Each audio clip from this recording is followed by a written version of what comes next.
Good day, ladies and gentlemen. It's my honor and privilege with talking to my friend Karthikeyan Natarajan. He's a executive director at Cyient.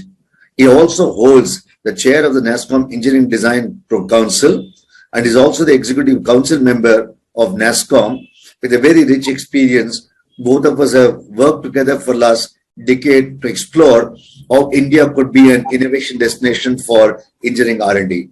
Welcome, Karthik. No, thank you so much, KSV. And we have come a long way as an industry. So look forward to catch up with you on what is the roadmap ahead for us. Fantastic. Karthik, you and I have been discussing this for quite some time. India has been a success in IT, success for engineering R&D. It's a 30-year-old legacy that we have created that perhaps many people remember. But what is holding from India Inc. being an innovation destination? If you look at IIT, Hyderabad and Cyient together developing the 5G project, the top 520 companies, the global 1,500 companies do their innovations from India. Best of institutions we have. Collectively, India has got branded as a service destination. What according to you is happening? What could be done? How should we recorrect this position? Can we innovate at all? No, it's a fair question, KSV. I know it's also a loaded question. And if you really look at it, what we have done in the last 3 decades that you talked about, we have really moved from legacy support to engineering support to product and end-to-end ownership. And probably the next obvious stage for us is going to be driving innovation for the next decade. And also, we have played mostly on the cost side of the equation. It's an opportunity to play on the revenue side of the equation.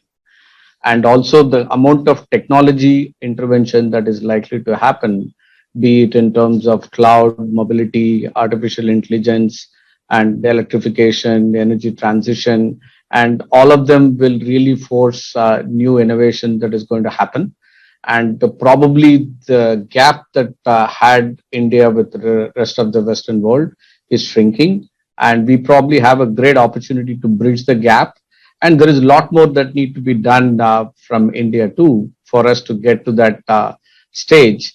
And for example, the kind of talent that we have, close to about 800,000 engineers that we have today, and are quite capable of handling a lot of products once it is scoped. The question would be, can we build the product management capabilities so that we can actually understand the customer needs far better so that we can really start scoping the products? And second, we really need a lot more CXO roles, so to say, whether it is about CTOs, whether it is about software engineering head, whether it is about product head. I think all these roles have to come from India based on the rich experience that has been built over the last 2 or 3 decades. And the third important thing has to be the investment part, which cannot be taken so lightly. And there has to be an investment calorie that has to happen. And if you take from deep tech startups and what government is encouraging through Atmanirbhar, I think all this, in my view, are going to act as a catalyst for us to really get to being a destination of choice for innovation, not only for India, but for the world. Fantastic, Karthik. Karthik, and you are also a big proponent of the concept chip to the cloud, right?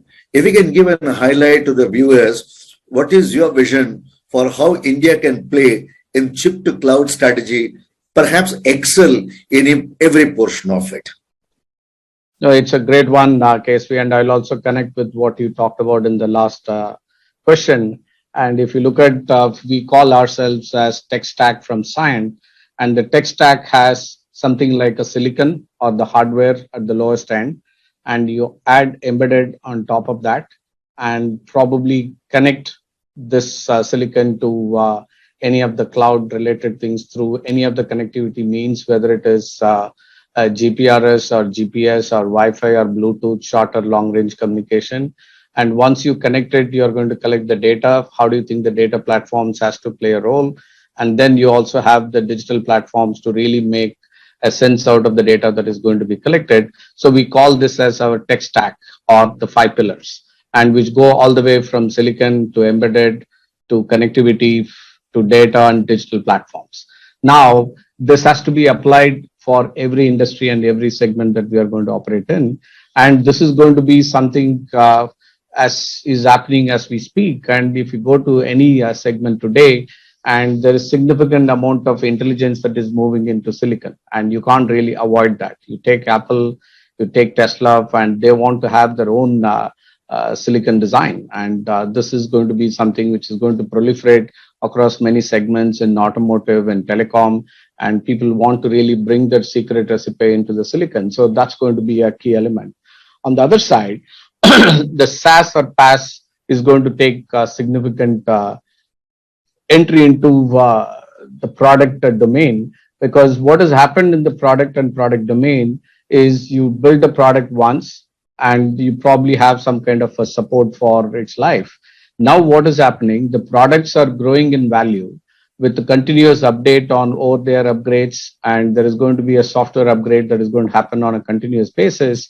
So you are really creating a continuum of value creation. So it's not a one-time sale versus a continuous value creation model, and you're going to be staying connected with customers perpetually all the time, and making data to be enabling insights real time. So that is going to really enable most of the products will have to have some form of connectivity to cloud, and that is going to really create enough amount of data to understand how the consumers or customers are using the product, and they can continue to derive much better value by way of being connected through cloud. So both ends, there are significant amount of innovation that is happening.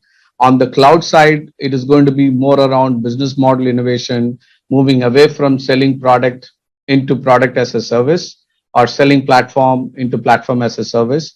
And that's going to also have some element of business model innovation. But on the silicon side, the chip side, it is going to be enabled with significant amount of intelligence that you want to build at the edge. You also want to bring in significant amount of capabilities that is required to be added with some of the software defined products and platforms that are going to be get built. It was so interesting, Karthik. When I met first time with you 11 years back, not with me, with a fellow engineering council members, you had a heated argument. Mechanical engineering is possibly in way out and electronics engineers coming in. How true that prophecy has come out to be true. So where do you think the industry going in 2025, 30? Are we going to see anything new? Everyone will be called cloud engineers. Everybody will be called semiconductor engineers. Electronics will be giving it a cloud engineers. What is your prophecy? No, I think it's an interesting evolution that has happened over the last decade, KSV. I think, in my view, the amount of intelligence that is going to get in, the products are going to be far more intelligent than what it is today. I can tell you that about 80 to 90% of the products that are being manufactured are connected in some form. I don't think you will find products coming out in 2022 or 23. They are not connected. And now the question would be, how do you think this is going to be enabling new kind of data collection? What can you do with the data? How do you think this can generate insights? In fact, it can also help in reducing some of the feature cost, which is not being relevant to the customers. So you find that some customers are not using some products, you can actually go back and defeature them over a period of time. So that is something which is going to open up new way of opportunities. But what is going to be the future is going to be moving towards more services-based economy. The service-oriented architectures are going to be a common, and software-defined vehicle or software-defined MR or software-defined CT scan is going to be the name of the game. And how do you think we are going to really create a newer opportunities for all of us to benefit from? And that is going to be a fantastic opportunity for India to have a very significant role to play. Fantastic. Very interesting. You said the world is moving towards intelligence, autonomous, operational mobility, and in essence, it says softwareization of the product. If software the product is real, we have the so-called software architecture with us in India. What is it we should be doing differently to raise our antenna, capture the signals, and say we are the destination for software innovation? What would be your suggestions there? What could be done? Yeah, so if you also look at it, just I'll address it in two parts, KSV. One is the quantity and then the quality part. So if you look at, there are about 11 million R&D engineers worldwide, and India has about 800,000 today. And probably by end of this decade, the world would need about 13 to 13.5 million engineers. Now, where do you think these 2.5 million incremental engineers are going to come from? I don't think any other country produces so many engineers than India. And most of them required to have skills in software and digital. So that's going to be complemented by the India being a digital talent nation, and that's going to play into our expectations. Now, we will have more than 1 to 1.5 million engineers from software and digital engineering are going to come from India. Now, the question that really comes out is, what do we need to do to really increase the quality of engineers? And how do you think we also build enough architects? We also build enough CTOs and product managers. I think that's a journey that we need to take between now and end of the decade. And probably India would need to produce about 1,000 plus chief technology officers or VP engineering or VP of software engineering, and probably about 10,000 product managers. And they need to come from India. We need to really nurture them over the next 5 to 7 years.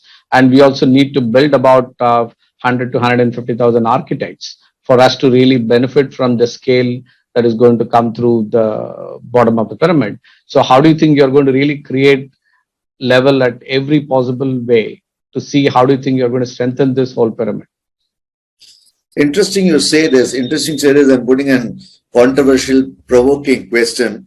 While the demand side from the global market seems to be understanding the software people capability from India, on the supply side, the people from whom the stores who graduates from, they don't seem to understand the nuances of what we do in engineering R&D. Why do you think that gap exists? Because, and what could be done to increase and persuade the graduating students to understand the kind of work that we're doing, which is not known? Yeah, so I think this is going to be the supply will have to be nurtured and mentored on a continuous basis for them to understand the opportunities that are going to be brought through the ER&D. Because when you really work in ER&D, you're going to work in the core engineering domain. You're going to really leverage the skills that you learned during your engineering course. And you will also be able to get a chance to work with the Fortune 100 or 500 customers globally. So the work is going to be almost on par with whatever you may get a chance to do for any of the global majors in any countries. You're going to get the same opportunity to do that out of India. Now, how do you think we are going to really proliferate this message across the academia, across all the engineers? And we probably need to do a lot more showcase events in terms of engineered from India, and what do we need to do for them to pursue their career in the core engineering, and how do they really see their career shaping up over the next 10, 20 years, and them being part of the product industry. I think they are likely to enrich their knowledge both on the hardware and software side, though a lot more engineers are required on software, but you also need to learn the convergence and the interaction that it is going to have with hardware. How do you think we can really create more holistic engineers? I think we have a lot more work to do to really get it in a manner that would really make them to pick up their career in the core engineering. And at the same time, we will always have competition coming in from the digital native companies, the startups, and how do you think we are going to deal with them? I think that's going to be a challenge that the industry has always overcome. And also the future skills from NASSCOM, and how do you think that's going to really encourage a lot of them to pick up career in the engineering related skills using the future skills platform? We have already launched about half a dozen programs. We would launch another half a dozen in the next 6 to 9 months. And how do you think we are going to proliferate this message across the board, which would really make people to get excited about what is happening as India innovating not only for India, but for the world. And just to put some of the numbers in perspective, if the autonomous car is going to have 100 million lines of code, and more than 50 to 75% of the code would be written in India. And if you take 5G tech stack, and probably about a third of software is being written from India. So if you really look at it in terms of the kind of work that is happening here is far more exciting, and probably about 10 to 15,000 patents get filed from the work that is going out of India. And I keep saying that the center of gravity for semiconductor is Bangalore Outer Ring Road. And you can name any company, whether it is Intel, Samsung, Qualcomm, Nvidia, and you name any of them, and they are having presence here.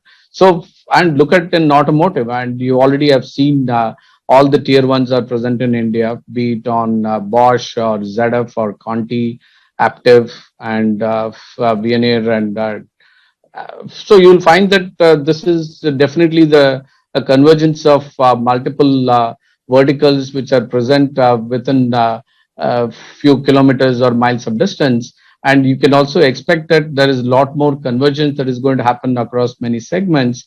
And this is going to be a fantastic career opportunity for all those who are watching this, and probably proliferate this message to some of your friends and colleagues that if you really want to innovate, and you should be part of the ER&D industry in India.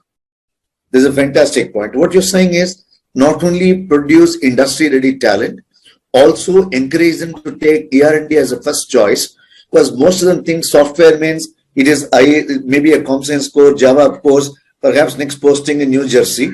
Look at that excitement which is happening. The bulk of the work in the world product is getting intelligentized from India, and look at it. And Karthik, I want your viewpoint on one more thing. Traditionally, not only from an ER&D perspective, we are all hardcore engineers.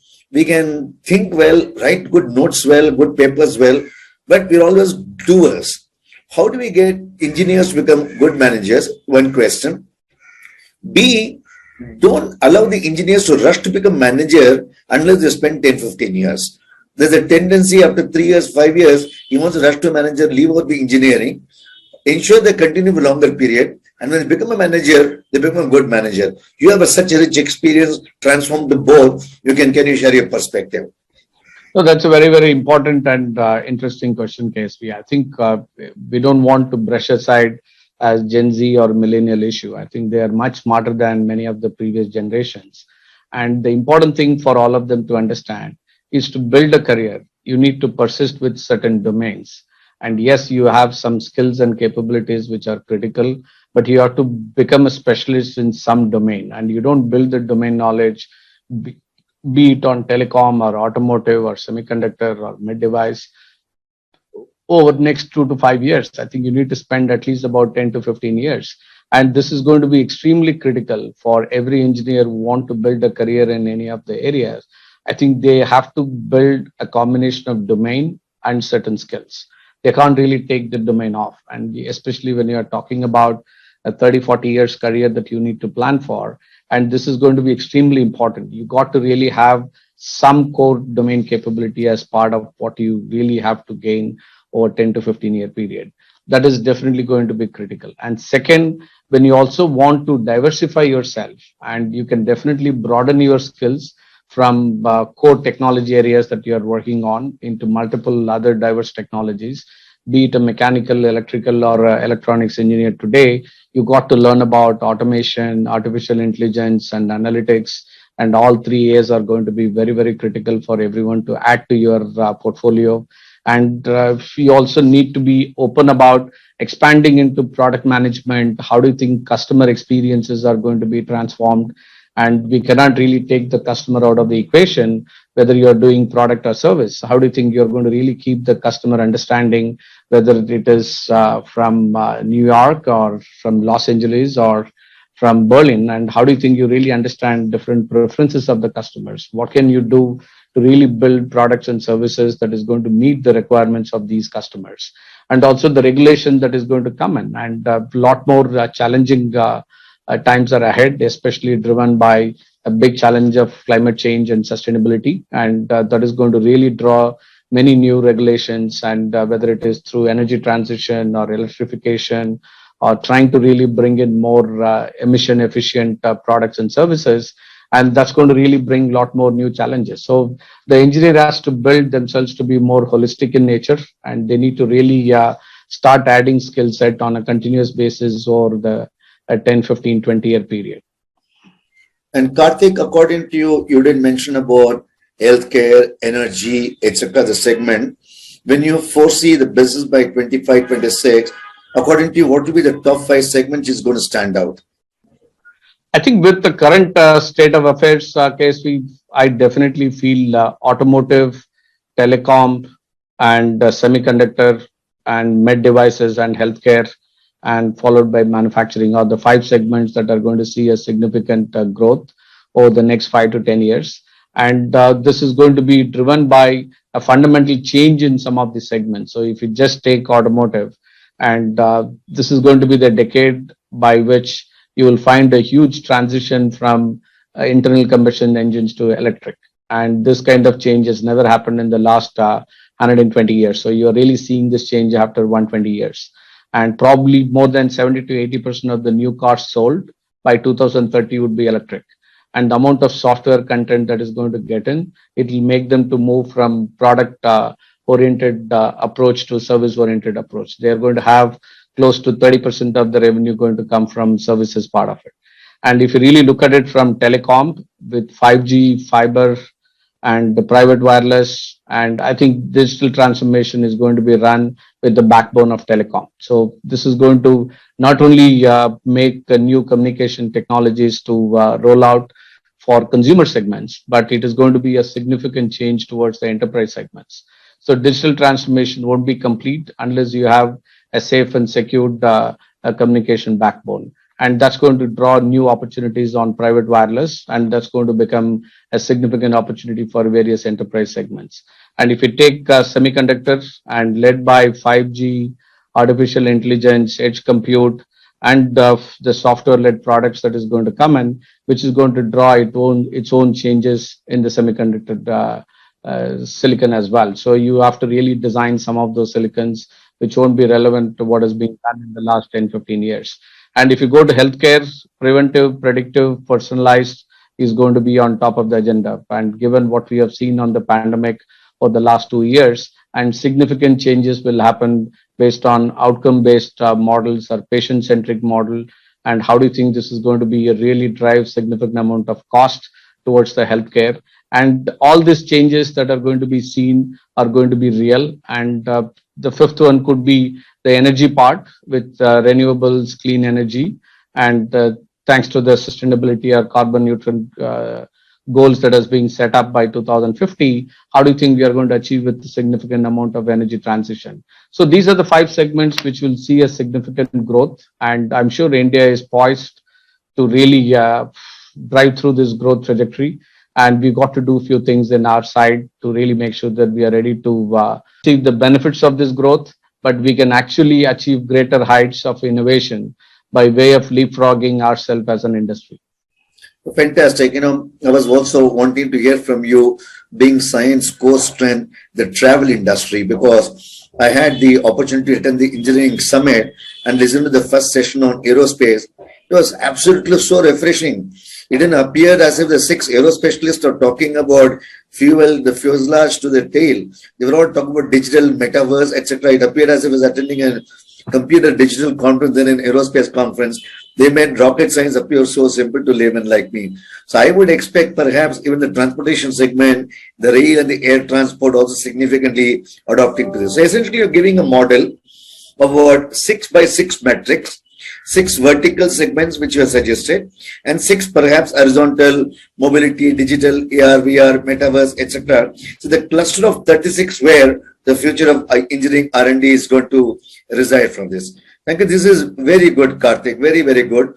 I also want to take this opportunity, Karthik, for your leadership and to Cyient for the first engineering R&D company to sign up for the digital engineering certificate program for future skills to get at least of your 3,000 engineers to get certified on that. Would you like to share your perspective?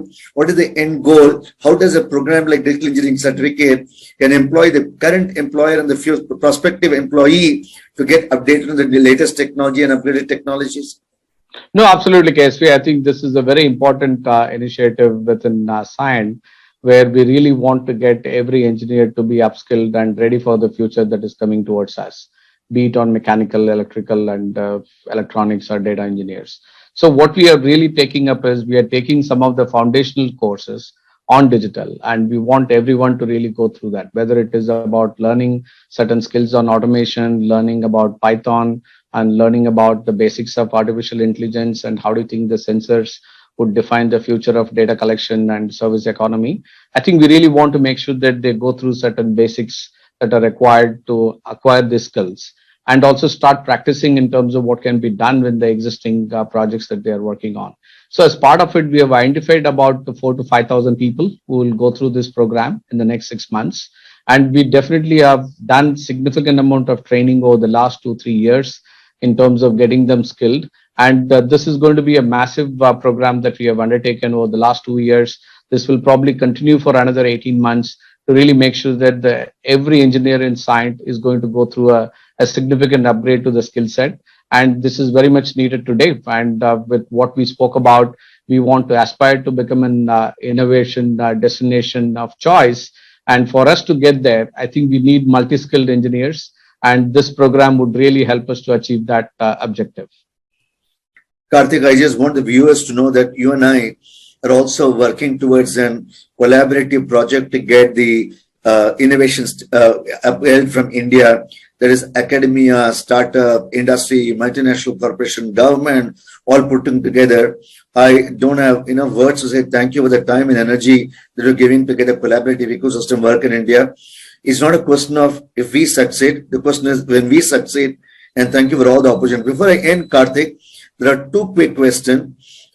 If you can share with me your assessment of the 14th edition of NASSCOM Design Engineering Service, some of the key takeaways that what you found from the design and sustainable, connected, interconnected future theme session what we had. Yeah, no, I think the topic was very apt for this session, KSP. I think we are really talking about designing a sustainable and connected future. And for us to really achieve that, I think there are fantastic sessions on both the days, one being virtual, other being physical. And to me, the key takeaways are ecosystems are key because we don't want to innovate alone. We want to really innovate in an ecosystem. We really need the startups, tech companies, and peer group companies. And the classic one that I've seen is BMW and Daimler are creating a joint venture on future of mobility. And some of those thoughts are really interesting for us to explore. And how do you think we are going to build an ecosystem? I think that's one of the key takeaways that I've taken from this session. The second was delivering value and not just the volume. And don't be a supplier of volume, supplier of value. I think that was the second biggest lesson that I've taken. And also drive towards a model where you can produce or measure on outcomes and don't get measured on number of people that you are going to deploy in the industry. The third biggest thing was more and more product and platform centric approach and start taking more ownership in terms of delivering product, whether it is sub system or whether it is a sub module, and how do you think you can really start taking end-to-end ownership? I think that is definitely going to be a need of the hour. And the last but the least was, I think digital was everywhere, whether you talk about design, engineering, supply chain, manufacturing, aftermarket. I think every speaker touched upon something about digital. I think that was definitely key. And last but not least was about the sustainability part, because everybody said anything that you are going to do from today has to be sustainable and has to really bring element of carbon neutrality. And how do you think you can really bring various mechanisms to design products and make the consumers to consume in a more meaningful way that you can really bring the circular economy at play? And I think these are some of the key takeaways for me on the 2 days of 14th Design and Engineering Summit, KSV. Karthik, just one quick personal question. When you don't think of work, when you have done enough of work every day, how do you unwind yourself? What do you do? What do you do? What does keep Mr. Karthik energized all through beyond work? Yeah, so I get excited with probably watching many of the thought leadership videos and learning more about history. And I'm a big fan of Formula One, and I enjoy watching Formula One. I've been to a couple of races too. And plus the time that I can spend with my family. And I have two fantastic sons, and I have a great wife. So I really enjoy spending time with them. And though my sons are not with me today and they're outside of India, but I get a chance to catch up with them during the weekend. So I think that really makes my day and week to be a lot more productive and energized. Fantastic. That's what I said. When you get time, the question is you don't get time. So all these things are wish list you have shared out. That what would you like to do when you get time? I hope you get your time. Continue to support us, the ecosystem. You've been an terrific pillar, tremendous pillar to NASSCOM, tremendous pillar to us, tremendous pillar to the ecosystem. And God wish you several more successes for you to be the pillar for the engineering R&D industry in the country. So, ladies and gentlemen, that was the young Karthik talking about his prophecy, his vision of what ER&D could emerge as an innovation destination. His example is simple: focus on key focus areas, focus on development of people, focus on technology, stay confident and chill out. All the thing. And if you do get time, look at formula raising. All the best, Karthik. Look forward to interacting with you again, once again, very soon. Thank you so much. Thank you so much, KSV. And you had been a great pillar of this NASSCOM ER&D for the last 15 years. And all through our engagement, I'd been fascinated with the energy and passion that you bring to the table. And has been a great collaboration. And you always brought the best of the council. And you had been a great pillar of support for every one of us in the council. And since you talked about a prophecy, I just want to end with this note. I hope by 2047, when India is going to celebrate 100 years of independence, can India be called as a product and platform innovation country for the world? Not only that, can we really have close to $500 billion economy being developed through the ER&D Council? Amen. Amen. Amen. Thank you, KSV.